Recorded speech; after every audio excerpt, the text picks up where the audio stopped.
बिस्मिल्लाहिर्रहमानिर्रहीम। अस्सलाम वालेकुम दोस्तों, आज है 12 अप्रैल 2025, इस्लामाबाद फ्रूट मंडी। तो आपको तरबूज के रेट बता देते हैं। वैसे जी ट्रकों के हिसाब से बताते हैं। काफ़ी ज़्यादा दोस्त कहते हैं कि जी हम तो ट्रक के हिसाब से नहीं देते, हमें मनों के हिसाब से, किलो के हिसाब से बताया करें। तो जी आज वैसे भी हर जगह पर अभी जो है ना इंदवानों के ढेर लग गए जी। तो देखते हैं कि जी तरबूज क्या रेट जा रहे हैं, मनों के हिसाब से, किलो के हिसाब से। हाँ छोटे भाई, ढेर आपके? जी भाई हमारा आपके जी। अच्छा जी, क्या रेट चला रहे हो?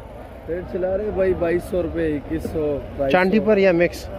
चांदी पर देते हैं। चांदी पर मिक्स क्या रेट है? तो नाराज नहीं करते हैं। अच्छा। मिक्स जो है ना, मिक्स 2000 रुपये। 2000 रुपये दे रहे हो, ठीक हो गया जी, शुक्रिया। कैसे जी कारी साहब, खैरियत है?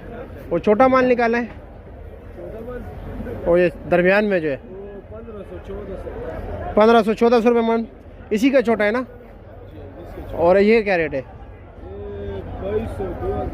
2200 चांदी पर, ये भी या मिक्स?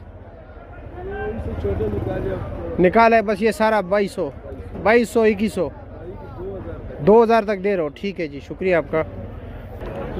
ये गाड़ी भी ये ना अपलोड हो रही है, देख रहे हैं जी।